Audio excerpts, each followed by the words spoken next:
Menino, seu lugar me faz querer retroceder, e meus anseios imaturos sobre o mundo me lembram você, e nada vai tirar daquilo que sobrou do coração desse garoto que um dia soube superar a dor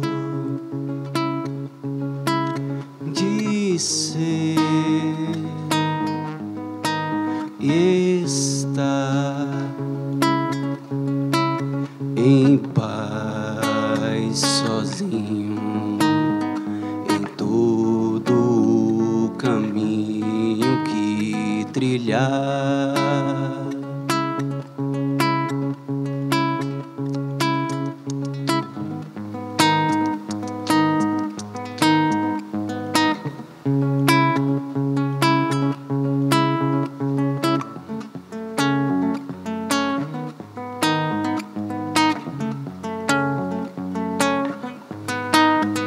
Custei a perceber os sinais que a vida apresentou, e em todos os sentidos que eu seguia só encontrar o que restou, e tudo fez mudar aquilo que eu já sou, pois todo homem em si já sabe que a verdade está aonde mora o amor.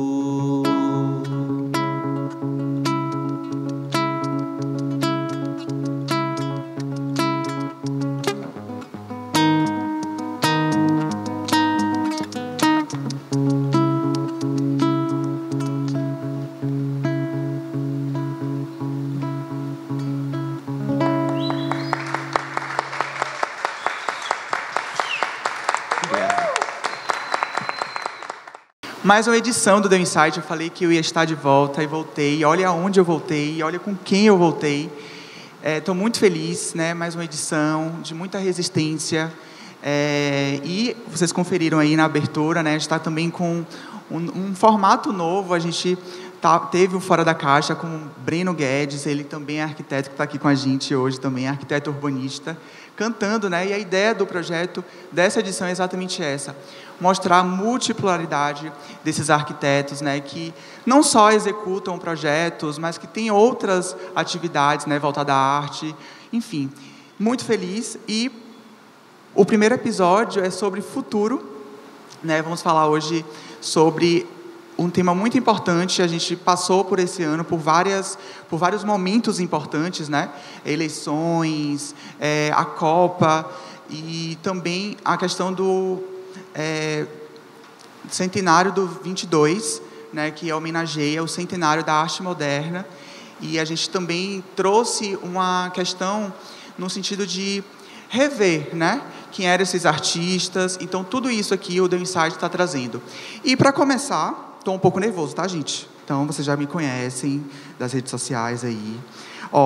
Hoje no episódio, né, nesse primeiro episódio sobre futuros, eu vou receber Breno Guedes, que cantou, né, para a gente lindamente, arquiteta urbanista; Ayla Boiler, que ela é arquiteta e escritora; Bárbara Beccatini, arquiteta; Vilma Patrícia, arquiteta e urbanista; e Cristina Chaves, que é arquiteta, né, trabalha com design de interiores, de arte.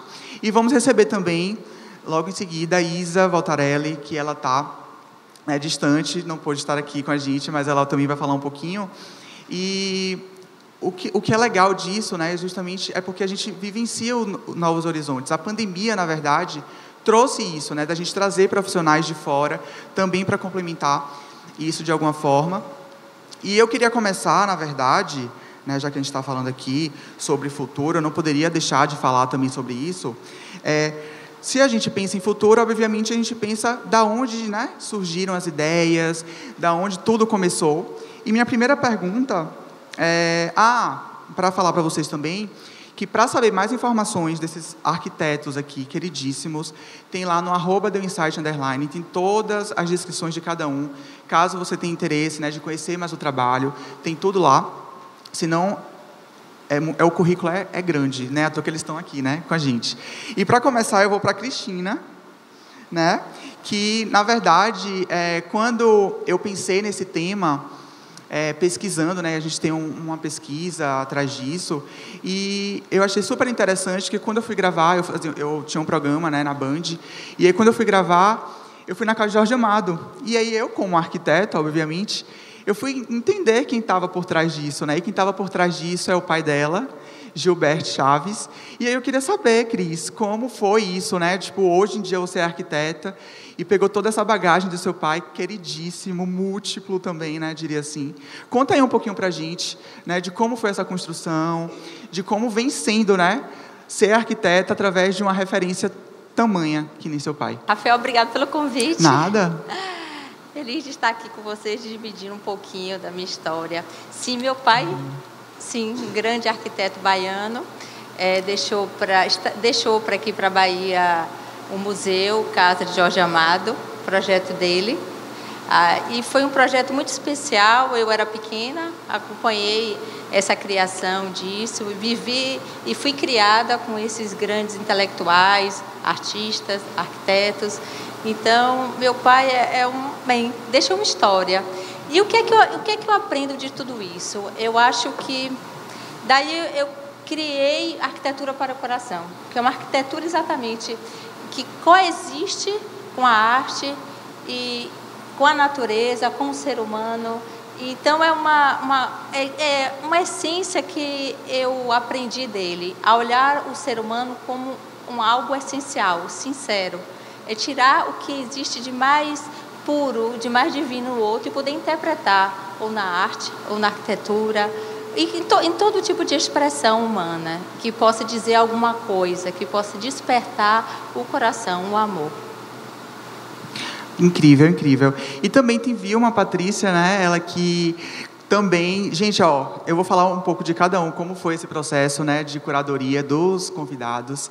Tem Vilma também que, inclusive, foi uma indicação de um estudante, né? E se é indicação de estudante, vamos nessa, porque estudante, né? Se gosta é porque é boa mesmo. E Vilma também tem uma história muito legal, porque ela é além de arquiteta urbanista, né? Ela é pesquisadora e ela escreveu, né? Ajudou, colaborou com uma foi de uma pesquisa sobre arquitetas negras, né? Um livro que você escreveu um trecho dos arquitetas negras, e também sobre a cidade das encruzilhadas. Eu queria que você explicasse esse processo, né, de você como mulher preta, e estar a fundo nisso, e levando também, de alguma forma, essas memórias que você traz com você, da sua infância e da vida acadêmica também. Conta aí um pouquinho pra gente. Bom, boa noite, Rafael, muito obrigada pelo convite, né, pela forma generosa que você me apresentou. Eu sou Vilma Patrícia, arquiteta urbanista, faço parte do grupo de pesquisa Etnicidades na Universidade Federal da Bahia e pesquiso, né, arquitetura e urbanismo mais ligado à questão racial. Durante o trabalho final de graduação, eu resolvo fazer um terreiro de candomblé, né, sendo que eu não conhecia muito sobre, então, a partir daí veio o contato na arquitetura e no urbanismo. E isso foi em 2013, né? Apresentei em 2014, e daquele momento em diante eu não parei mais de projetar para terreiros, né? Projetando para terreiros de forma gratuita, entendendo que esses terreiros não têm acesso, né, a profissionais da área de arquitetura e urbanismo. É um trabalho que eu faço até os dias de hoje, né, como uma extensão do grupo de pesquisa Etnicidades, que é um grupo étnico-racial em arquitetura e urbanismo da UFBA. Passado, né, alguns trabalhos, a partir desse trabalho mesmo com a arquitetura dos terreiros, eu fiz algumas apresentações em terreiros, IPAC, IFAM, convênios com essas entidades também. Fiz uma apresentação fora do Brasil, em Harvard, com esses mesmos trabalhos. Né? Trago uma leitura, né, dessa arquitetura feita a partir dos povos de terreiro. E, em 2018, começa, né, o mestrado, A Cidade das Encruzilhadas, Salvador nas Encruzilhadas das Vidas, que faz parte de um processo onde eu me inicio no terreiro de Candomblé e passo a ficar no terreiro durante 4 meses, sem ir à rua. Quando eu vou à rua, né, eu percebo que essa cidade ela é extremamente hostil para a comunidade negra, muito mais do que a minha vivência até aquele momento, né, e resolvo estudar essa cidade a partir de uma mulher preta, candomblessista, né, com todas suas roupas e vestimentas a partir de um processo de iniciação, torna-se o meu mestrado. Como você falou, também faço parte das Arquitetas Negras, com a Gabriela de Matos, onde a gente escreve sobre a invisibilidade, né, que foi o tema que eu escrevi, a invisibilidade das mulheres negras na arquitetura e do urbanismo. Né? E, a partir disso, a gente fizemos vários projetos. Podemos conversar um pouco mais aqui. Uhum. Agradeço. Gente, o trabalho dela é maravilhoso, tá? Inclusive, vocês que estão aí assistindo, né? Vocês aqui também que estão assistindo, tudo que eles falam está passando aqui atrás da nossa logo, do nosso cérebro, né? Agradecer a Caetano, nosso projetista, que está aí arrasando também, colaborando com esse projeto maravilhoso. E a gente falou sobre os terreiros de Candomblé, né? Sobre esse cuidado e esse estudo que você fez, e ensina muito, né? Porque no terreiro a gente entende que tem muita história ali, né? E eu acredito que também quem nasce, né, quem cresce no terreiro tem uma vivência totalmente diferente, né, da cultura, de fato, afirma mais sua identidade. E por falar em criança, em memórias, em educação, em aprendizado, Bárbara Beccatini está aqui do meu lado, maravilhosa também, acompanho o trabalho dela. Ela projetou recentemente uma escola infantil, né? Babi, eu vi o projeto, achei maravilhosamente bem feito. Né? Eu queria que você explicasse um pouquinho sobre isso, né? De como foi fazer esse projeto, de como foi o convite, né? Por que esse convite, como foi sua sensação de ter aceitado isso de alguma forma. Conta aí um pouquinho para a gente. Boa noite a todos. Obrigada, Rafa, pelo convite. Muito honrada de estar aqui participando desse encontro. Bom, foi um processo muito intenso, assim, foi durante a pandemia também, né, que surgiu essa ideia. E justamente o assunto que estamos falando aqui sobre o futuro era o que mais me deixava preocupada. Esse convite veio de forma inesperada para mim, assim, tenho pouco tempo de formada, de experiência, mas ele veio como um desafio muito grande e eu encarei, mergulhei 100%, nunca pensei em não aceitar. Arquiteta, né, gente? Arquiteta. Não pensei em não aceitar, mas ao mesmo tempo eu falava como é que eu posso fazer uma escola que crianças de 1 a 5 anos, né, que é a idade que a gente projetou, o que elas vão levar daqui, como vai ser o futuro delas, entendendo a primeiríssima e primeira infância. Então, foi um processo muito intenso, dentro da pandemia, que a gente também não sabe, muita coisa nova acontecendo, né, muitas coisas inesperadas, e pensando no futuro, eu busquei me especializar em neuroarquitetura, justamente para poder embasar e ter mais segurança com relação às minhas decisões, ter mais responsabilidade nesse projeto, porque eu acho que é uma responsabilidade absurda, né, dentro de um projeto, quando é para o coletivo, a gente não tem controle de tudo. Então, eu tive que buscar justamente a ciência para me dar um pouco mais de tranquilidade, para entender que, a partir dali, eu estou realmente estou projetando com essa responsabilidade de que, no futuro, as crianças vão colher ali as melhores e vão ter experiências e vão lembrar daquele espaço com muito carinho, muito afeto. Foi essa a minha intenção. E vão conhecer o Iabá de Quintal ou do Quintal? Ibá do Quintal. Ibá do Quintal. Projeto lindo, ela fez até um documentário, tipo um mini documentário no Instagram, lindíssimo. E todo mundo sabe que além daqui, da gente estar no espaço, a gente está no Teatro Gregório de Matos, feito pela queridíssima Linda Bombardi, né, essa referência que, para mim, sensacional, é uma arquiteta multifacetada também, foi cenógrafa, foi escritora, foi artista, enfim, ela foi. E a gente sai daqui do estúdio e vai visitar a live de campo. Quem acompanha o projeto desde a primeira edição sabe que a gente também tem as externas, né? Geralmente nas externas a gente está com um arquiteto também, ou uma pessoa que entenda daquele espaço, e vocês vão ver que está imperdível. Confere aí. A live de campo hoje está aqui na escola Casa Via Magia e vamos contar um pouquinho sobre essa construção dessa escola, né, os processos, e vocês vão acompanhar comigo.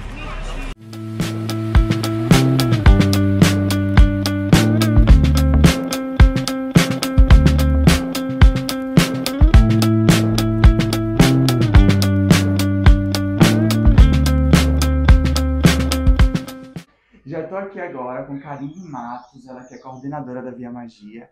Cara, a gente viu aí, né, um pouco da Via Magia. Conta aí como foi o processo. A gente sabe que a Via Magia foi construída dentro de uma casa e vocês mantiveram, né, esse conceito, essa estrutura. Conta aí para as pessoas como foi, né, esse desenvolvimento, como foi que surgindo isso. Tá. A escola surge há 38 anos atrás, né, na vinda de um casal casado com seu primeiro filho de 1 ano de idade. Eles já trabalhavam com a educação lá em São Paulo. Rui era baiano e sua esposa, Rô, que segue diretora da escola, paulista. Eles vêm para cá e resolvem, então, alugar um espaço para começar uma escola. Na verdade, eles já tinham um grupo de teatro lá em São Paulo, né? E aí eles retomam aqui, tanto com o grupo de teatro, tanto com essa ideia de um espaço de convivência. Na verdade, essa escola não começa com uma ideia de escola, de escolarização, que tem que ter grupos de idade, eram as crianças juntas. Na verdade, esse casal, aquela primeira casa, também é a residência deles. As primeiras crianças aqui na escola eram filhas de psicólogos, professores da universidade. Então, as crianças ficavam o dia aqui, nessa Casa Via Magia, né? Então, ao longo do tempo, eles vão sentindo a necessidade de ir ampliando esse espaço da escola, mas justamente como você falou, sem perder essa percepção de uma casa. E de uma casa que possa ter o pé no chão, de uma casa que seja acessível, não numa medida, por exemplo, de retirada de escadas, porque pensando em psicomotricidade, cada vez que uma criança sobe e desce degrau, ela também está trabalhando todo o seu corpo, porque todo o espaço dessa escola, a cada momento que ele foi se transformando, sempre teve uma perspectiva de juntar o que é da pedagogia, que tem a ideia de cuidar das áreas de corpo, convívio e linguagem das crianças, desde elas pequenininhas, de 2 anos, até o momento de 5º ano, né? A gente vai até o final do ensino fundamental 1, de cuidar desse entrelace do sujeito, dessa pessoa humana que está aí se desenvolvendo. Então, toda a perspectiva, e logo no início tinha cachorro na escola, era o cachorro da própria família, que as crianças tinham contato, tinham as galinhas, tinha as tartaruguinhas, os jabutis, né? Que tartaruga é marinha, jabuti é de terra. Então, tinha o jabuti e muitas árvores sempre, né? Teve uma primeira reforma que eu lembro, talvez no início, finalzinho da década de 80 para 90, e aí então tem a quadra de esportes, que antes era terra batida, e aí fica, né, cimentada para jogos. Ainda se tinha os bichos, né, na escola, mas aí acontece em 1995, teve uma chuva muito forte em Salvador. Então, o fundo da escola, que dá para uma rua de baixo, a terra, ela cede. Quando ela cede, vários dos nossos jabutis vão junto, né? Foi uma época que eu cheguei aqui, eu cheguei em 1995, e aí, então, tem uma grande reforma, e nessa hora, sim, uma arquiteta vai trazer sua conversa junto com o Rui e com o Rô, para pensar na relação, né, desse espaço com o que eles querem, Ela manteve uma ideia da casa, né, de que as salas sejam salas amplas, tenham grandes janelas, a gente, então, que tem uma relação direta com as árvores, então a gente segue tendo até hoje o pé de acerola, o pé de goiaba, o pé de pitanga. Isso tudo faz parte do próprio ensino, né? A criança não fica só na sala de aula, ela vai para a horta, né? Isso. Ela vive esses espaços todos da escola, que isso é fundamental. Então, por exemplo, um grande aliado nosso é o pé de acerola, especialmente no início do ano, que as crianças pequenininhas estão em adaptação, é a chance que a professora tem de convidar e irem lá para baixo, para a área da horta, para colher acerola e poder dar os primeiros tchauz para suas famílias, né? Então, assim, as salas seguem amplas. Até os 5 anos, as mesinhas são baixinhas, mesinhas japonesas, como a gente chama. O chão segue sendo de taco, de madeira. Mantendo até a identidade da casa, que já existia também, Isso. Né? E na escola tem uma regra, né, de que é tirar o sapato antes de entrar na sala. Então, a vivência do Covid para muitos espaços foi delicado, mas para a gente parece que quase fez parte, porque já tinha essa regra. E o chão de madeira, ele é mais quentinho do que um chão de porcelanato e tal, né? Então, por isso que sei. Enfim, então, hoje em dia, na verdade, a escola são 4 casas. Rose Lima, que foi, né, a arquiteta que encabeçou essa reforma grande na casa, ela ficou muito atenta às interligações dos espaços, né? Porque a escola foi crescendo, então foi se tendo o primeiro ano, o segundo ano, o terceiro e quarto, quinto. Então, em 2001, nessa transição, foi adquirido o terreno que hoje tem o Teatro de Pano, como a gente chama, normalmente a gente chama de circo. Lá acontecem as festas, já aconteceram espetáculos, né, de circo, de dança, de teatro, e as crianças, no cotidiano, vão lá para as aulas de artes, para a capoeira Angola, pode acontecer de ir. As crianças pequenininhas até 5 anos, elas não usam semanalmente, mas as mais velhas... Você falou muito dessa questão, né, do que a escola vivencia, né, das características que são feitas na escola, que acaba dando uma identidade para a escola. Mas qual é o conceito principal da Via Magia, assim, que vocês levam e vocês afirmam isso? Então, o conceito principal da Via Magia é que o ser humano está no mundo como parte da natureza, como parte também desse espaço, né? Ele conversando, né? Nós, seres humanos, conversando com um com o outro, né? A gente com o lugar que a gente vive, como cuidar desse espaço que a gente vive, né? Então, é isso que a gente quer semear aí com essas crianças, né?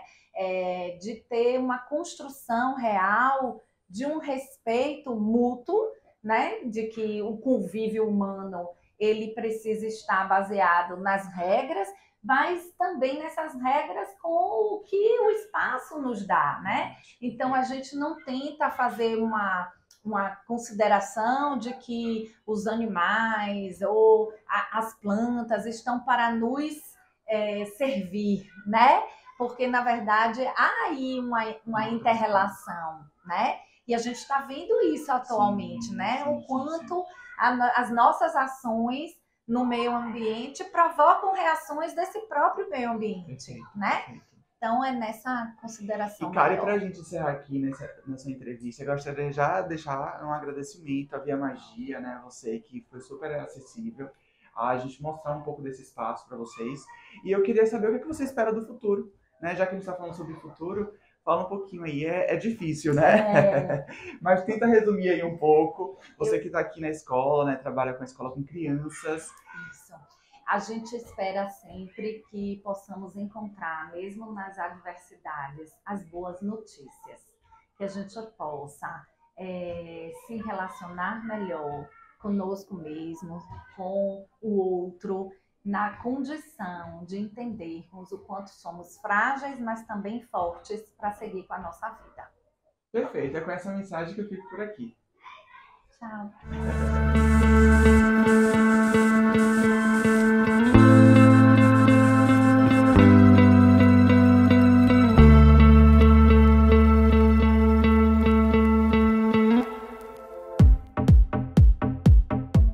Eu vou te convidar para fazer uma viagem agora, para o mundo e para dentro de você, com a poesia Testemunho. Caso eu pilhasse pedras em testemunho ao meu sentimento, eles formariam a torre mais alta do mundo, seriam mais extensas do que a grande muralha da China, soterrariam toda a incerteza em deslizamento para um novo começo. Caso eu pilhasse pedras em testemunho ao meu sentimento, viveria meus anos contemplando a floresta de Chilim. Construiria uma calçada na Irlanda para que pudesse caminhar como um gigante à beira-mar. Caso eu pilhasse pedras em testemunho ao meu sentimento, te protegeria com os labirintos na caverna de cristais sobre a mina de Naica. Lapidaria os diamantes vermelhos de Minas Gerais, esculpindo o meu mais precioso templo de orações. Oraria em silêncio, em louvores de gratidão, por escolher-me todos os dias como a sua mulher.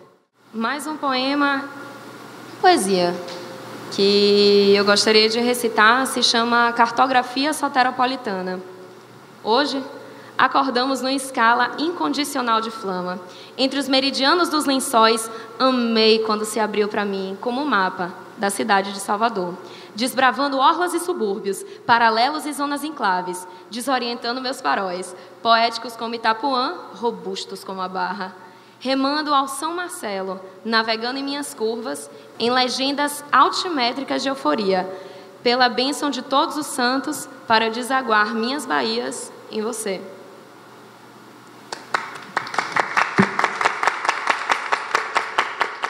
Que as ondas lavem toda essa poluição, dessalinize a minha perturbação, destruam as cracas da minha calcária emoção, as pulverize como espuma e leve os fragmentos às talentosas ostras do Haiti.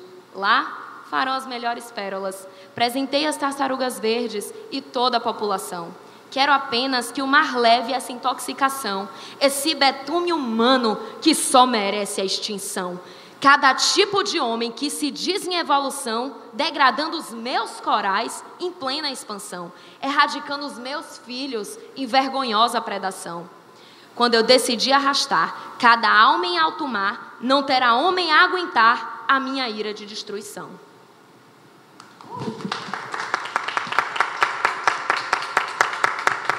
Ayla Boyle é maravilhosa escritora. Enquanto ela se ajeita ali, eu queria saber de Cris, né, Cris? A gente falou do seu pai, né, desse processo de formação sua, como ele como referência. E como né? Como tem sido projetar com ele? Fez algum projeto com ele? Como é que tem sido isso aí para você? Ser filha de arquiteto e bom arquiteto, como Gilberto Chaves, desde a faculdade, era eu entrar na faculdade, você é filha de Gilberto Chaves? Sou filha de Gilberto Chaves. Tem aquela cobrança, né, de também seguir a mesma excelência que ele. Então, eu nasci arquiteta, né? Meu pai é arquiteto, minha mãe é artista plástica. Então, dentro do meu sangue tem uma veia artística muito grande. Minha avó cantava. Então, tem arte em mim, nas células, no DNA. Então, seguir a mesma profissão com meu pai foi fluido, foi contínuo. Eu cresci vendo a arte, eu vivi dentro da arquitetura. Então, foi uma coisa, assim, como eu falei, fluida. Então, ele fazia arquitetura, eu via meu pai fazendo na prancheta e eu detalhava os projetos dele. Eu fazia a arquitetura de interiores. E aí, caminhando do micro, da arquitetura de interiores, eu passei a fazer também a parte de arquitetura junto com ele. Então, hoje eu faço arquitetura de interiores e design também, arte também. Sim, então, óbvio. Tinha que pegar um pouquinho da mãe, né? E também estou entrando no projeto de joias sagradas. Que legal, que legal. Quer contar um pouquinho pra gente sobre esse projeto? Ou... Pode ser. Conta um pouquinho pra gente. São joias sagradas porque é o seguinte, eu acho que a vida é impermanente. E a gente vem para a vida com um propósito nessa existência, deixar alguma coisa. E aí, as joias sagradas é contar histórias de quem você é.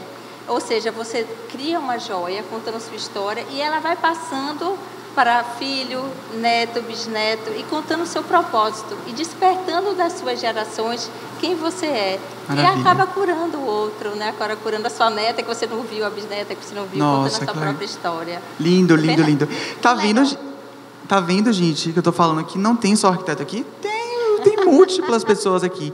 E voltando para a Ayla maravilhosa, que declamou ali pra gente lindamente, como é, né, transcrever, escrever, né, como você que traz nessas suas poesias, no seu próprio livro, né, a arquitetura com a relação com pessoas, com poesia, com arte, como é que tem sido isso, né, e como você chegou a ser a Ayla Boyle? Pois, primeiramente, boa noite, pessoal. Obrigada, Rafa. Obrigada, produção. Obrigada a todo mundo por comparecer, por estar aqui. A trajetória foi e segue sendo, porque eu acho que a gente, assim, não estou onde eu quero estar, eu quero ir muito além. Gosto quando a Cris fala sobre o contar histórias, e essa é a minha forma de registrar não só a minha história, mas a ancestralidade que carrego, de tudo que eu acredito como arquiteta que constrói lugares nos papéis e às vezes fora deles. Na verdade, eu procurava um tipo de leitura que era como se as cidades fossem pessoas. Como seria se as cidades fossem pessoas? Não só as pessoas que moram lá, mas como a cidade seria encarnada numa personalidade. E aí eu procurei tanto, e o mais próximo que eu cheguei foram Cidades Invisíveis, do Ítalo Calvino, e que não era lá ainda. Excelente livro, tá? Mas não era lá ainda. E aí, no momento, né, em 2018, eu me via no escritório de projetos, super triste, porque eu não gostava de projetar, nunca gostei de projetar, mas estava ali no curso acreditando que poderia ser alguma coisa. Eu falei, quer saber, chega. Peguei uma mochila, botei nas costas, fui desbravar o Centro-Leste Europeu. E aí, quando voltei, fui trabalhar com longa-metragem, como arquiteta de um longa-metragem, depois com cenário, também, a famosa cenografia que a gente gosta, né? E aí, alguns outros desenrolares, até que em 2020, enquanto eu estava numa empresa de construção civil voltada para combate a incêndio, tinha a proposta para mudar de estado, tudo prosperando, né, em outras palavras, e ainda aquele vazio no coração, nada me preenchia, então eu escrevia. E aí, com a pandemia, eu passei a escrever. Escrevia, falei, cara, finalmente eu posso dar vazão ao que eu nunca li, ao que eu nunca encontrei. E aí, quando eu vejo a Vilma falar sobre a dinâmica de terreiro, de candomblé, é uma dinâmica de bairro, não só naquele espaço, mas toda a interferência que tem. E aí eu fui a fundo, quanto pude, né, em 160 páginas, a fundo, calma, nos lugares que eu visitei para traduzir tudo isso. Então, eu trago pesquisa, trago sentimento, trago história e trago as cartas que ficaram na bagagem. Primeiro romance da coleção Arquitetura Emocional. Best-seller. Né? Best-seller em categorias de viagem na Amazon Brasil. Ela não está aqui para brincadeira, Brasil. E ela comentou, né, sobre essa questão dos olhares, dos horizontes. Para vocês que não acompanharam a terceira edição, né, vai tá tudo aqui no meu canal, tá tudo aí, a gente vai botar, né, Mid vai colocar na descrição, viu, Mid? Bota na descrição, a gente falou sobre isso, né, sobre essas pessoas que vivem novos horizontes, né, tem novos olhares, tem Gabriela Daltro, tem Igor Portela, tá imperdível, assistam, né, porque tá interessantíssimo como esse aqui. E eu vou voltar, né, a gente está falando sobre futuro, mas não tem como falar de futuro se não falar de tecnologia, né? E ele está aqui para falar um pouco sobre isso, Breno Guedes, ele que é arquiteto, urbanista e trabalha com BIM. Queria que você falasse um pouco sobre esse mundo do BIM, né? Muitos estudantes vão estar nos assistindo, acredito eu. Conta aí um pouquinho desses processos do BIM, né? Como é que você enxerga o programa? Você acredita que tem novos programas? A gente sabe que tem o ArchiCAD, o AutoCAD, né? O velho AutoCAD, o SketchUp. Como é que você vê isso aí, você que está mais a fundo nessa área? Boa noite, Rafa. Boa noite a todos. Muito obrigado pelo convite mais uma vez.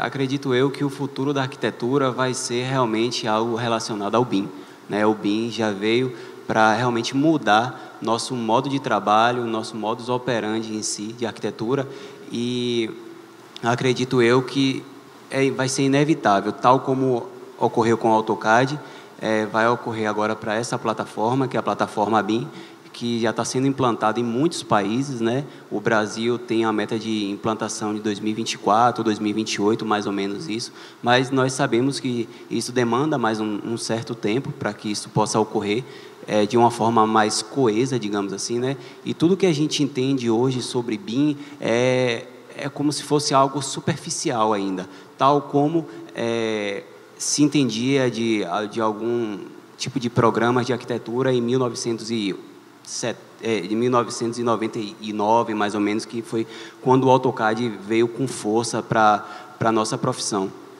Então, o BIM já está sendo implantado em nosso país, né, de uma maneira um pouco mais vagarosa.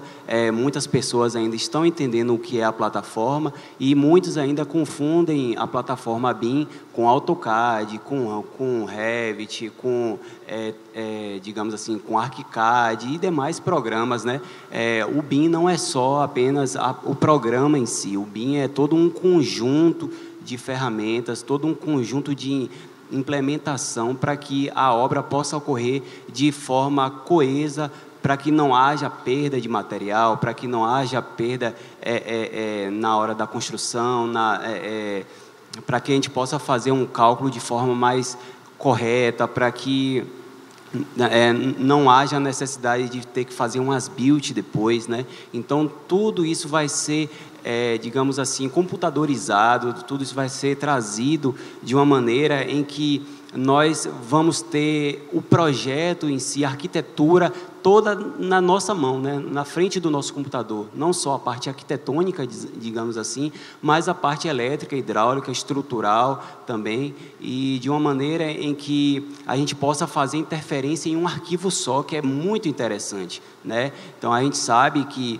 hoje em dia, em arquitetura, acabou o projeto de arquitetura, já vai logo o engenheiro pegando para fazer a parte estrutural, e aí muitas empresas já partem para a construção antes mesmo de ter feito a parte elétrica, hidráulica, estrutural, a parte elétrica e hidráulica. E isso aí faz com que a obra tenha diversos assim, intempéries, né, de diversos problemas, e isso vai tendo que fazer com que a empresa gaste muito mais nessas revisões, nessa parte de correção, nessa parte de manutenção, para que, no final, a obra ocorra da maneira como foi projetada anteriormente.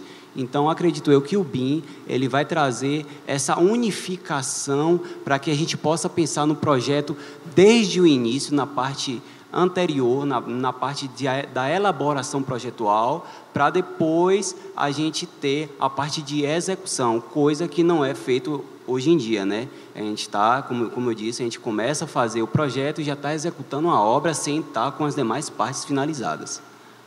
Maravilha. E eu percebo também que há uma resistência dos arquitetos em usar o BIM, né? Geralmente o que eu vejo agora é muito ArchiCAD, né? Sim. E como é que você enxerga isso? Você fala no sentido de... Você comentou que o BIM não é a mesma coisa que o AutoCAD. Sim. E que o ArchiCAD que está ali na mesma família, né? Isso. Totalmente diferente. Ele entrega realmente um projeto com tudo. Bem, bem completo. Mas essas pessoas que têm essas resistências, o que é que você, né, fala sobre isso? Tipo, tem que fazer o BIM ou não necessariamente precisa, depender do rolê que a pessoa faça também. Tem isso também, né? Cada um tem um nicho diferente. Tem isso, sim. Acredito eu que nas universidades esse processo irá já está acontecendo, né? Eu sou da Unifax, e na Unifax já tem uma matéria que é relacionada a isso, né? Então, a gente já toma um curso de Revit praticamente dentro da universidade. E, assim, muitos arquitetos, principalmente os mais antigos, né, têm uma certa resistência por achar que, quando você está na frente do computador, você não tem a visualização e a elaboração projetual que é feita à mão. Eu mesmo já trabalho com o BIM desde 2014, né, e trabalho na área há 15 anos. Então, assim, eu comecei cedo a trabalhar na área e tudo que eu faço em relação a projeto, a elaboração projetual, já é de frente ao computador, porque se torna algo mais rápido, né? Apesar do trabalho manual ser um trabalho muito mais bonito, um trabalho mais conceitual, que isso vai ser eterno. Mas essa resistência vem muito dessas pessoas que não conhecem a plataforma, que estão retardando a questão da tecnologia dentro de seus escritórios, né? E estão entendendo um BIM de uma maneira totalmente relacionada apenas ao programa. Não? Então, assim, eu digo para muitos que isso no futuro vai ser inevitável. Vai ser inevitável como o AutoCAD foi inevitável na vida de todos os arquitetos. Então, o BIM vai ser uma coisa assim, que as empresas de arquitetura vão ter que ter, né, em todos os escritórios, não só pela questão de habilidade, de poder agilizar um projeto de arquitetura, como também pela parte necessária de dar entrada em um órgão público, como já está sendo, né? Já estão pedindo arquivos em Revit, arquivos em ArchiCAD. Isso será de uma necessidade muito grande.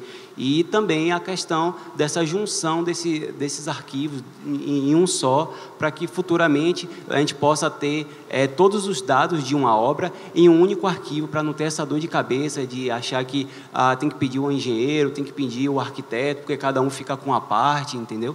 Então, acredito eu que isso aí vai ser o futuro da nossa arquitetura, da nova arquitetura, não só também na parte projetual, como na parte de elaboração ou execução de obra em si.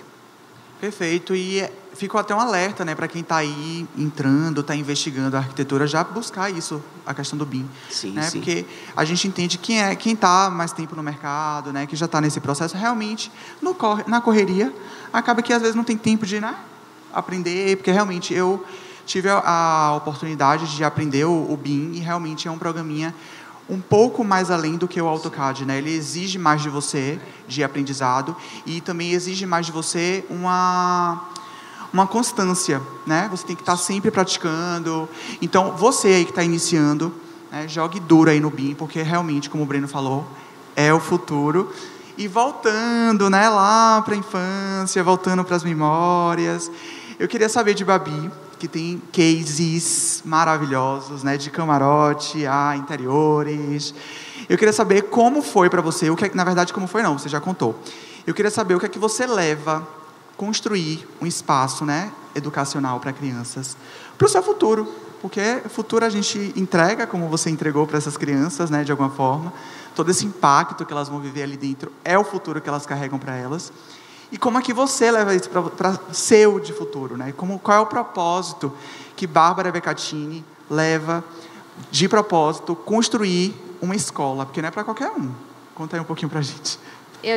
Eu penso, na verdade, que depois que eu fiz esse projeto da escola, eu não só a experiência, né? É uma imersão, na verdade, mas eu com certeza sou outra pessoa depois que eu pude me aprofundar nesse processo de entender as infinitas possibilidades que a gente precisa promover para uma criança, né, dentro ali da proposta pedagógica. E eu acho que assim, eu saí completamente da zona de conforto. Eu comentei sobre sobre ter algum respaldo. Eu busquei muito, assim, foi muito eu fiquei muito insegura por muitas vezes, assim, porque realmente é a responsabilidade que chama. E eu acho que o que eu levo é essa questão de buscar sempre, assim, de buscar a responsabilidade, de encarar como é que aquilo vai repercutir na vida das crianças. Isso era o que me movia, na verdade, sabe? Então, eu acho que quando eu encontrei, eu falo muito sobre, a gente fala sobre neuroarquitetura, mas que também não é uma nova arquitetura, né? Na verdade, é muito o que a Cris também comentou sobre a essência, sobre o sentido. Então, mergulhar de fato naquilo, se colocar no lugar do outro. A gente trabalha muito com essa questão da empatia, né? 100%. Importantíssimo. Então, eu acho que me traz como lição e essa para tudo, na verdade, não só para a escola, mas para todo projeto que entra no escritório, é sempre se colocando no lugar de quem vai ficar naquele espaço, de quem vai usufruir daquele espaço. É essa sensibilidade que eu precisei ir lapidando, assim, sabe, dentro do processo da escola. Eu acho que isso eu carrego e vou carregar para todos os projetos. A gente sai muito mais fortalecido, porque foi muito intenso, foi um processo assim de projeto à entrega da obra, menos de 2 anos. Então, e dentro de uma pandemia, em diversas intercorrências. Então, foi muito intenso. Eu acho que eu saí muito fortalecida, mas sempre buscando mais essa responsabilidade, buscando conhecimento. Eu acho que o conhecimento é uma coisa que a gente tem que também busca, vejo muito isso, buscar para tudo que vai fazer, eu busco justificar também muitas coisas, respaldar. Então, acho que a escola me trouxe isso, assim, se eu vou projetar um quarto, eu vou projetar pensando na responsabilidade que eu tenho daquele indivíduo, assim como em outras proporções, como na escola, como a gente está fazendo na segunda escola. Então, isso vai repercutindo em qualquer projeto que entra no escritório. E você vai melhorando, né? Vai aguçando cada vez mais essa área e vai entendendo cada vez mais. Eu acredito que todos os projetos que a gente faça, seja arquitetônicos ou qualquer projeto de carreira mesmo que a gente faça, deixam marcas na gente, assim como a Ayla, né? Tem o livro dela. E a gente também tem um episódio muito legal, eu sempre gosto de frisar os episódios para vocês reverem, que é valorização profissional e representatividade. A gente teve o queridíssimo Arley, né, do escritório Arandela, que ele tem no escritório dele diversidade, ele tem pessoas de diversos contextos, e ele contou muito uma história super bacana sobre, a gente até postou nas redes sociais lá do The Insight, sobre o primeiro professor trans que ele teve e como isso impactou na carreira dele e de olhar, né, a arquitetura, tudo que ele vive de uma outra forma. Isso é interessantíssimo. E só acrescentando, eu fiz dentro da minha pós, eu tive um professor que falou assim, na aula: quanto mais a gente entende de pessoas, mais a gente vai saber projetar. Eu acho que é isso que a gente vai seguindo, assim. É o que eu vou buscando, é entender as pessoas e o coletivo e tudo isso, e a gente vai sabendo mais projetar. Enfim, é meio por aí. Perfeito. E aí eu volto também para a Vilma, né? Sobre essa questão dos terreiros. Você teve essa construção, esse estudo, essa imersão mesmo. Sim, sim. O que é que você acredita, obviamente, essa questão da representatividade, né? A gente sabe que é um espaço que tem muita representatividade. Eu falei sobre a identidade, né? O quanto isso, para uma criança que talvez conviva nesse terreiro, né? Que ela talvez tenha até uma identidade melhor do que uma que entre depois, enfim, não sei, um adolescente. Como é que você enxerga isso, né, nos seus projetos, nas suas pesquisas, né, com o livro Arquitetas Negras? Como é que você vê essa representatividade nisso que você carrega nos seus projetos? Bom, o terreiro de Candomblé, ele é diferente de qualquer outra construção, né? Porque eu parto do princípio de uma ruptura epistemológica enquanto a forma de projetar. Guiada pelos Búzios foi o meu primeiro trabalho, né, do final de graduação, onde eu aprendi muito com ele. Eu entendi ali naquele momento que eu tinha que sair desse papel de quem está projetando e aprender como é que se projeta um terreiro. Então, dessas rupturas nós temos a forma de comunicação com as divindades, né, que era através dos jogos de búzios. Então, não existia um cliente que ia me dizer como é que seria aquele projeto. As divindades, que são os donos dos terreiros, né, é que dizem como é que essa arquitetura vai ser expressa. A comunidade também. E aí conversava com essas entidades através da incorporação. Pessoas incorporadas, onde eu tinha essa conversa com os caboclos, com os exus da casa, para entender como seria essa arquitetura. Então, eu tive que entender da religiosidade, eu tive que entender da ancestralidade. A questão das crianças, elas falam também sobre o terreiro, sobre os espaços. A criança, ela, dentro do terreiro de Candomblé, ela pode ser uma autoridade, uma vez que essa idade, né, dela é de acordo ao seu conhecimento. Então, a gente aprende com essas crianças como esses espaços estão ali locados, como eles são apropriados, construídos e desconstruídos de acordo com o uso também. Então, a arquitetura de terreiro de candomblé, elas têm vida própria, não tem domínio, né? E o que faz ela ter sentido, na realidade, são os rituais e toda a ancestralidade que está ali impressa. Então, eu digo que eu aprendi a ser arquiteta e aprendo a ser arquiteta toda vez que eu faço um terreiro, muito mais, né, do que o que eu levo. Eu acho que é uma troca ali em relação a conhecimentos. Nesses 9 anos projetando o terreiro, não tem um que não me dê um frio na barriga toda vez que eu vou projetar, não tem um que eu saia sem conhecimento, porque todos são completamente diferentes a metodologia. E as crianças em todos estão presentes, porque elas são a continuidade desse processo, elas são a continuidade dessa ancestralidade, né? Então, é muito importante sempre estar com essa visualização em relação, né, a essas crianças no terreiro também. Lindo, lindo. Vocês estão vendo aí as imagens aí no fundo. E não podia, né, deixar de falar sobre a representatividade.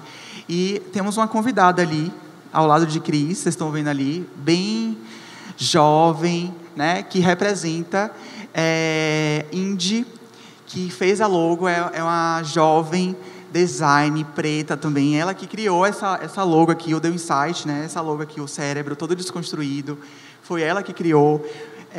Ela é criadora também dessa bonequinha que está aqui do lado, como a nossa convidada, e é muito importante, né, a gente entender isso, né, como a Vilma falou, da questão da representatividade, da gente se enxergar também nesses espaços, da gente entender de onde a gente veio, né? Eu não quero nem me prolongar aqui, né, mas foi muito importante a construção de eu deixar o meu cabelo crescer. Eu nunca tinha visto como era a textura do meu cabelo. E eu tomei uma decisão e falei, vou deixar meu cabelo crescer porque eu quero entender como é o meu cabelo, né? E saber tudo que já foi passado por mim, de alguma forma, da minha ancestralidade. Então, isso é muito lindo, o seu trabalho com isso. E aí eu vou voltando para a Ayla, falando, né, a gente falou sobre essa questão das memórias, da infância, e você também retrata muito no seu livro sobre a questão dos medos, né, dessas vivências todas, porque não é só, você não retrata, né, não trata, escreve só sobre poemas de amor e sobre amores à cidade, a pessoas, as relações, mas também tem a questão dos medos, né? Como foi você meio que ser vulnerável de contar esses medos também? Porque às vezes a gente tem receio de contar os nossos medos, os nossos anseios, né? E como foi para você expor isso no seu livro? Primeiro, a questão do medo. A questão de escrever é uma loucura, como o livro foi escrito em diversos lugares, tanto em estação de trem, quanto avião, quanto em cafeteria. Todos esses momentos eu estava sozinha. Eu estava comunicando comigo mesma, mas a partir do momento que você publica, você pode comunicar com o mundo. E pessoas vêm até mim de outros estados, até Portugal, mas eu ia falar outros países, mas não, só Portugal. Não, Luanda. A gente está vendo, ela é tão viajada que ela não, de website, de pessoas chegam até mim com relatos do tipo, obrigada por ter sido minha amiga quando ninguém foi, eu nem te conheço, mas assim, vamos lá, qual é? E pessoas dizendo coisas incríveis de se identificar com vulnerabilidades que eu precisei deixar aflorar. E foi a primeira vez que eu contei algumas coisas que eu não tive coragem. Esse livro tem muitos sorrisos, mas tem muitas lágrimas, porque você olhar para 6 anos de graduação entre o Brasil e a Austrália, com N projetos, de N jeitos, passar por cinema, passar por cenário de diversas formas, tanto com stand quanto com show em pequena escala, né? Quanto com escritório, quanto com engenharia civil. Fui atrás do que eu pude, quanto com monitoria na faculdade. Ave Maria, apaixonada pela parte de ensino, né, com o professor José Uapaia Espinosa, professor de História do Urbanismo, História da Arquitetura e Urbanismo 2 foi a matéria. Faço questão de enaltecer nome de pessoas também, né? Por favor. Não dá para ser todo mundo, mas dá um pouquinho. Então, pegar tudo isso, olhar e falar, o que é que eu faço com isso? Se eu não quero seguir projeto, eu não posso jogar todo esse conhecimento fora. Eu preciso manifestar, eu preciso dar vazão. Então, foi uma desconstrução de mim, de meus medos. Tipo assim, eu ter medo de algo e deixar de fazer. é egoísmo, porque eu estaria pensando em mim, em minha vulnerabilidade, meus medos. Quando eu faço isso, a carta de praga é isso. É você se colocar vulnerável perante A. Você acha que eu estava pronta? Eu fui procurar cursos, procurar pessoas para me ajudar. E essa rede de contato é linda. Quando você abre o seu desejo, o que você quer, você abre seu coração. E abrir o coração é muito perigoso. Mas é lindo quando é feito... Com amor, né? Com amor. Pois é. Lindo isso que você trouxe. E é isso, né? A gente tem muito medo de ser vulnerável. E acaba que a gente é vulnerável, né? Sem Às vezes a gente tem medo de ser feliz, a gente é vulnerável. Né? E eu acho que expressar, né, nossa arte, como a gente viu aqui, vocês multiartistas, é muito importante. Como você escreve no livro, né, sobre... Por favor. E referente a projeto também, quantas vezes eu vi colegas super talentosos no ramo de arquitetura, quanto com urbanismo, quanto com design de interiores, e não dava vazão, porque tinha medo de um professor ou de outra pessoa, o que é que ela ia achar. E eu vejo arquitetos muito competentes não dando vazão aos seus próprios anseios. Isso me entristece. Mas, enfim, é um trabalho que eu faço com artistas plásticos, que foi outro ramo de carreira que eu também nem vou citar muito aqui, porque não é tão arquitetura, mas, assim, artista plástico, que muitos vieram de arquitetura, dê vazão. Não interessa o que X ou Y estão pensando. O que interessa é onde vai sua autocrítica, onde vai sua técnica, onde pessoas que você admira vão também, qual a referência que você tem, e vai. Você não vai construir uma carreira, eu acho que independente da profissão, salvo exceções, mas você não vai construir uma carreira em 1, 2, 3 anos. Você vai construir em 7, 8, 10, sabe? Se você quer prosperar, você precisa persistir. E quanto a isso, é o que eu faço, é o primeiro. Vamos lá. É o que você faz no livro, é o que eu faço aqui com The Insight. Mas isso a gente deixa para depois. E a gente, né, também falando sobre memórias, sobre tecnologia, e a gente não pode deixar de falar de futuro e não falar de conforto, né? Eu conheci uma arquiteta maravilhosa, Isadora Voltarelli, e ela contou um pouquinho para a gente sobre como é ser arquiteta e ter uma loja de conforto, né, de ter acessórios de conforto. E ela deixou ela falou um pouquinho para a gente. A arquitetura ela é muito abrangente, né? Então, quando a gente trabalha com arquitetura, a gente trabalha diretamente com tecnologia, gestão de pessoas, a gente lida com muitas pessoas, né? Os clientes, fornecedores, prestadores de serviço, com design de produtos, de móveis, com tendências muitas vezes relacionadas à moda. Então, foi quando eu vi que eu não precisava me limitar a só fazer projeto de arquitetura. E eu me interessei, me envolvi muito com a área também de design de mobiliário, né? Desenhar móveis, mandar fazer e comercializar eles. E vi o quanto isso acrescenta nos meus projetos, né? Muitas vezes eu queria uma mesa específica, não achava para comprar, então comecei a desenhar também por uma necessidade de projeto e acabou dando certo e eu me apaixonei por essa área também. E eu vi que trabalhando essa criatividade eu poderia desenhar também produtos que não necessariamente fossem relacionados à arquitetura, mas que envolvessem os mesmos princípios, né? Foi quando eu comecei a vender produtos que priorizam conforto, que também é uma das principais questões que eu trabalho nos meus projetos de arquitetura. Então eu vi o quanto uma área agrega na outra e acrescenta e me ensina. Por exemplo, na minha loja eu tenho um volume de cliente muito maior do que no meu escritório de arquitetura. Então eu lido com muitas situações diferentes também nessa área do empreendedorismo, né? Então me acrescenta muito. E trabalhar com essa escala diferente na criatividade, acho que deixa os meus dias muito dinâmicos. Então, quando eu tô um pouco cansada de fazer projeto um dia, eu vou focar mais na minha loja. E aí acaba que eu consigo trabalhar muito bem o meu tempo, a minha agenda. Quanto mais coisa eu tenho para fazer, mais eu consigo me organizar, porque eu vou dividindo os períodos para cada atividade e variando essas atividades, eu acredito que eu consigo aproveitar melhor o meu tempo mesmo. Maravilha, Isa. Obrigado. Um beijão, viu? Muito feliz que você topou esse convite. Muitas dessas pessoas aqui, gente, eu não conheço, tá? Eu falo, vamos pro projeto, mando lá o book e a pessoa topa. Eu falei, gente, sério? Topou esse projeto, essa loucura. Obrigado, Isa.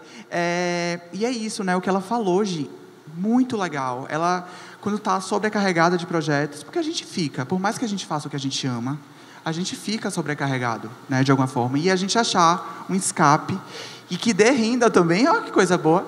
Então, o trabalho dela também é maravilhoso. Inclusive, faça um número maior das sandálias, porque aquelas sandálias de pluma, eu quero uma. Tem cara de ser confortável, muito confortável. E a gente já está no finalzinho, né? E queria fazer uma pergunta para todo mundo aqui. Cada um responde, não sei quem começa primeiro. Quer começar? Breno, pode ser Breno. Vem de cá para cá. O que é que você espera do futuro, né? Se a gente está falando de futuro, eu tenho que saber deles o que é que eles esperam do futuro. Meu Deus. E aí, muita coisa, né? Na área de arquitetura. Por essa ninguém pode espera. Ser na vida, pode ser na vida. Pergunta mais difícil do mundo. Eu acho que esse momento de agora é um momento de fazer uma reflexão sobre nossa profissão enquanto a marca que queremos deixar na profissão em si. Por quê?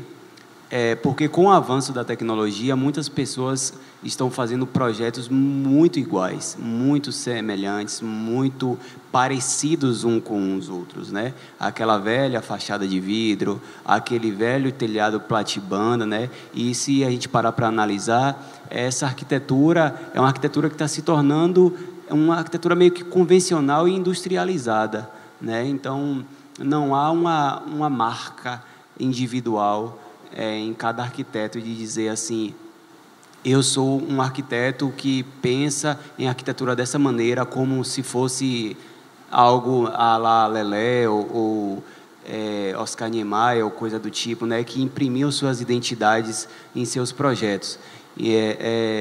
Então, ao meu ver, né, com o avanço dessa tecnologia, muitas pessoas estão seguindo essa direção e perdendo a sua essência de arte que expor em um objeto físico como uma obra ou coisa do tipo, né?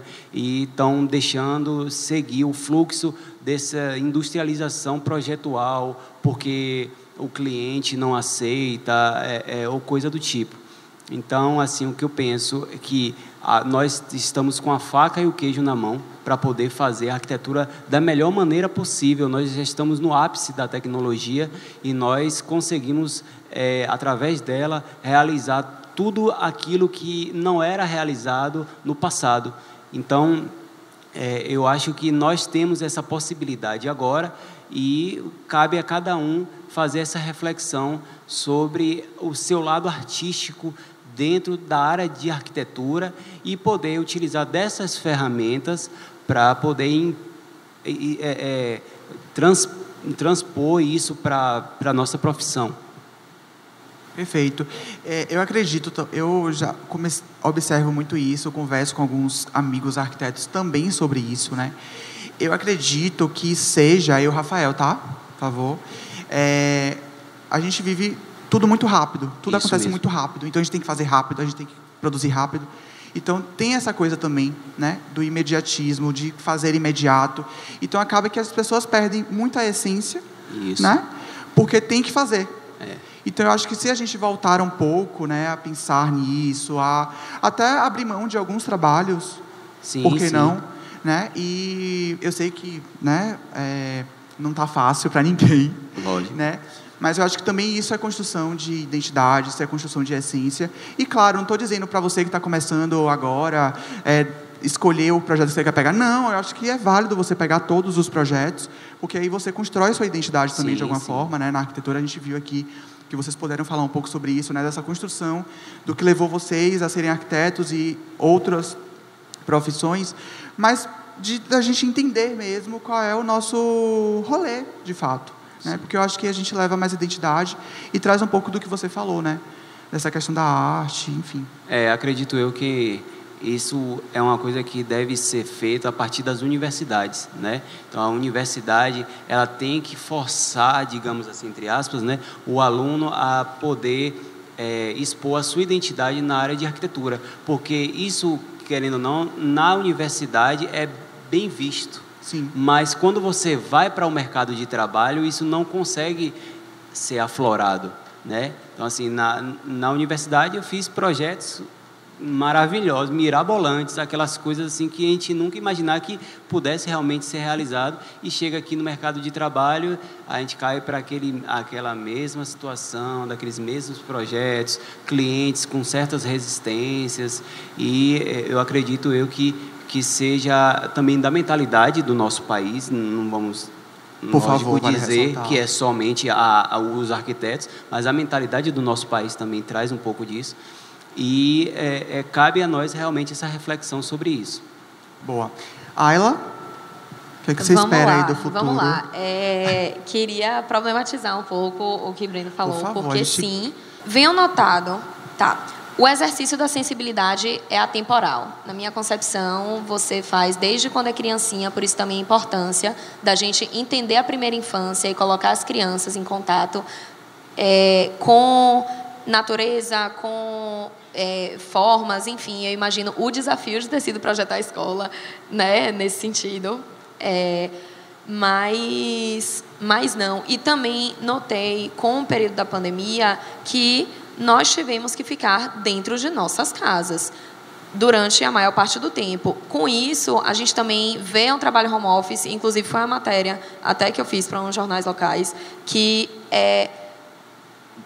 a parte de home office, a parte da gente voltar para dentro de si, dentro de casa, faz a gente entender que a casa é o nosso reflexo. Se arquitetura, urbanismo é reflexo de uma sociedade, que a gente vê edificações históricas de jeito tal, estilo tal, a gente vê a internacionalização da arquitetura no pós-guerra, e em N situações na história, a gente também está vendo um retrocesso nesse lado, em aspas, e um processo em outro de quem se deixa dar essa vazão.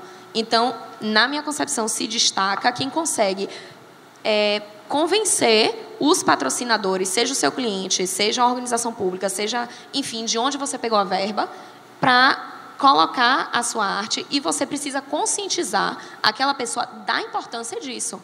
O que eu notei em 2 anos de galeria de arte, agora, eu escrevo, né, eu produzo conteúdo nesse sentido, trago arquitetura, trago as artes plásticas, faço a tradução e coloco para os meus clientes, não só a galeria, mas hotéis, enfim.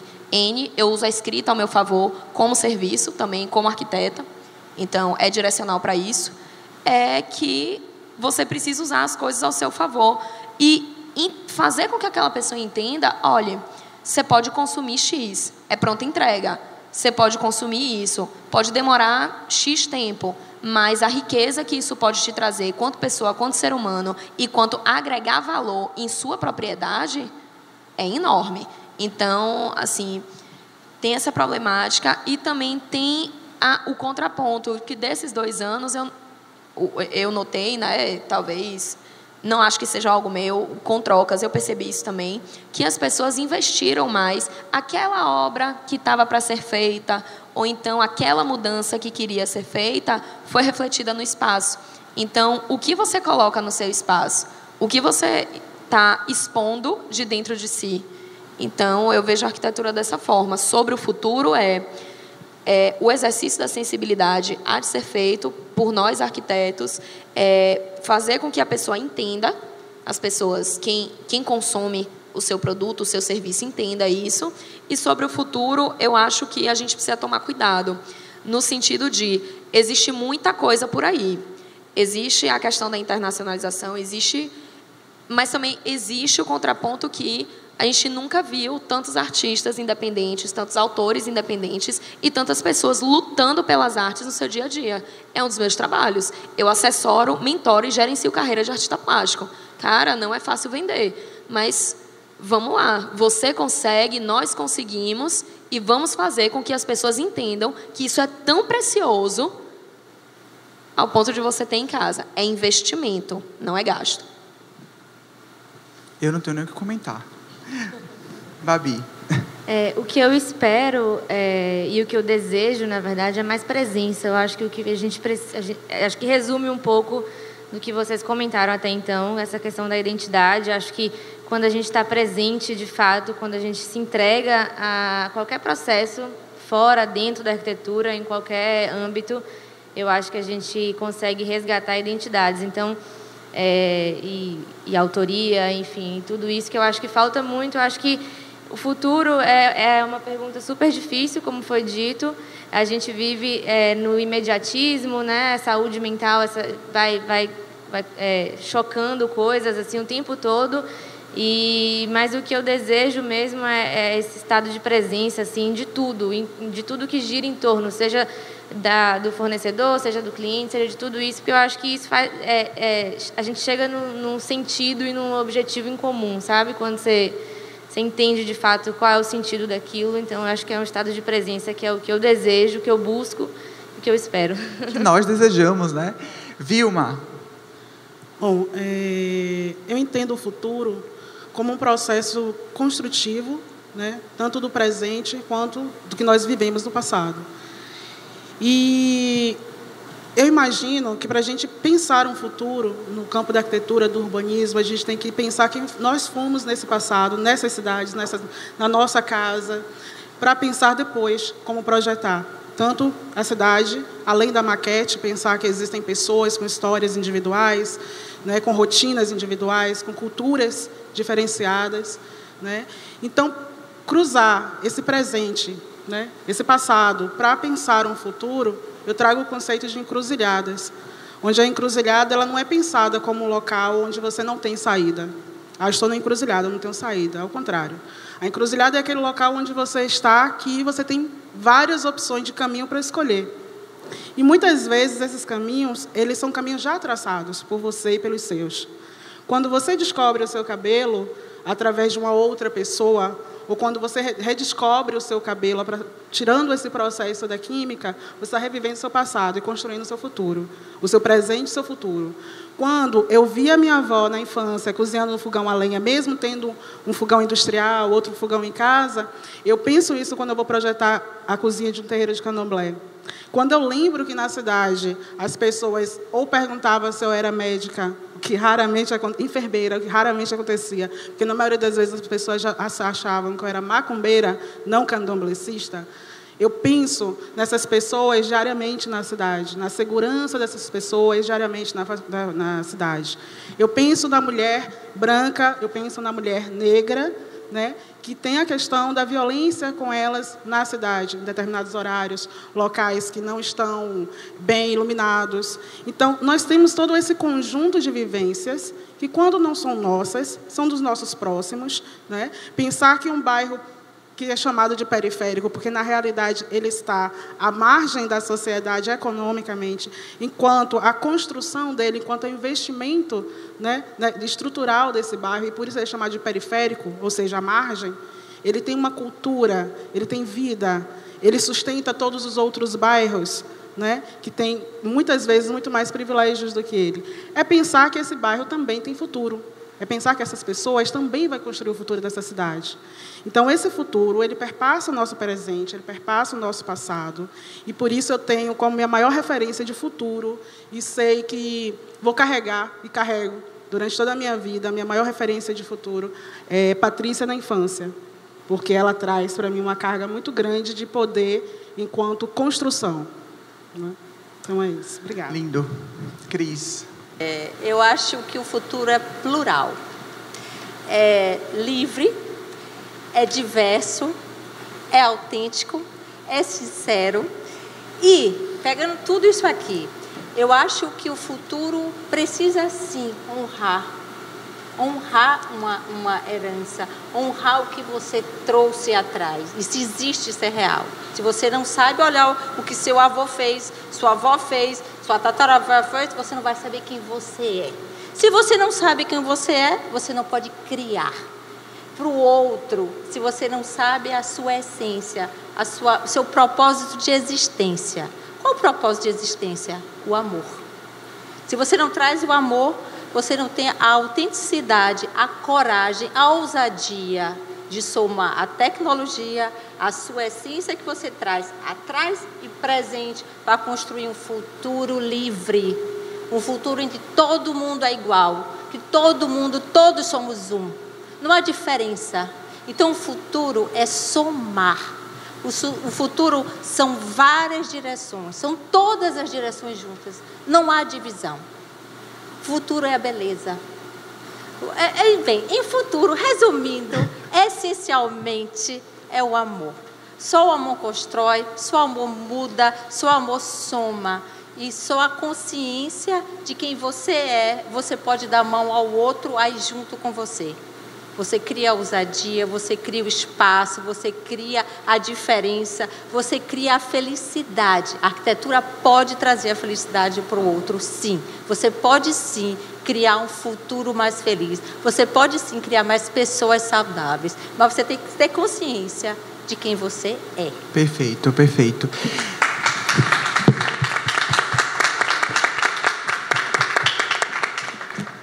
E para você, Isa? O que é que você espera do futuro? O que eu espero do futuro é que as pessoas elas se sintam cada vez mais livres para serem quem elas realmente são. Então, que nada nos limite e nos coloquem em caixinhas, que a gente sempre possa seguir a nossa intuição e explorar as diversas áreas e vontades que a gente tem dentro de uma profissão. Então, eu vejo que na pandemia a gente já quebrou muitas barreiras, né? A gente viu youtubers, blogueiras que antes sofriam um preconceito por não ter faculdade, se destacarem no mercado e as pessoas verem e valorizarem essa profissão. E tantas outras que envolvem, né, essa área, desde as pessoas que trabalham com eles, filmando, assessores.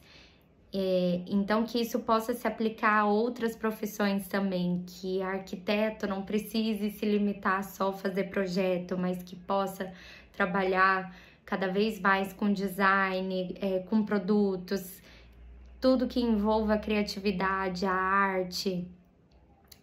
É isso, que a gente possa ser nós mesmos, cada vez mais. Ô, Rafael, eu preciso falar mais um pouquinho. Eu acho o seguinte, que é uma coisa muitíssimo importante. É imprescindível hoje para o futuro, é a sustentabilidade. Boa. É sine qua non. Tipo assim, não existe possibilidade da gente não olhar para a natureza. É impossível ter um futuro sem esse respeito. Enquanto o ser humano conseguir se tornar humano, ele vai se tornar uno com a natureza. Ele vai olhar a natureza como alguma coisa diferente de si mesmo. A flor está dentro de você, a estrela está dentro de você, o mar está dentro de você, os rios, as marés, os peixes, os bichos, não há diferença. Nós somos iguais. Se eles existem, nós existimos porque eles existem e vice-versa. Isso é super importante. O futuro depende de você levar em conta que a natureza é imprescindível para um futuro feliz, livre e saudável. Perfeito.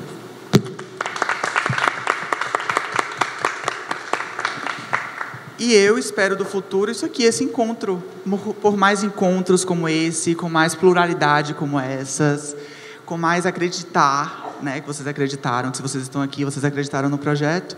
E eu agradeço imensamente a toda a minha equipe. Eu não tenho nem como falar um por um. Vai aparecer aí nos créditos, vocês vão ver nas redes sociais, mas eles sabem, do fundo do meu coração, o que cada um que eu carrego aqui comigo, né? E é isso, né? Futuro é o que a gente fez aqui. Falar sobre nossas áreas, falar sobre nossos sonhos, desejos, vontades, o que a gente espera. E eu fico mais um episódio aqui. Essa edição ainda não acabou, tem mais 2 ainda pra gente. Tá imperdível. Tudo do projeto você acompanha aí nas redes sociais do @DeuInsight, né? Tem o e-mail também do Insight. Se você tem alguma sugestão de pauta, né? Alguma crítica construtiva, por favor, manda pra gente, né? Porque quando eu falo a gente, não só resume a Rafael. Bittencourt, arquiteto, cenógrafo, produtor cultural, diretor criativo, mas é muita gente que acredita nesse projeto e faz esse projeto acontecer. Né? Essas cadeiras aqui hoje, essa fora da caixa que a gente viu, que é uma coisa nova também no projeto, esse fundo aqui maravilhoso, né, com essa projeção, tudo isso foi feito por várias mãos. Né? Então, eu acredito também que o futuro é isso. É pluralidade, é união, é você acreditar no outro, né? Acreditar no que o outro tem para oferecer também. E é isso, eu fico por aqui. E até o próximo episódio. Uhul!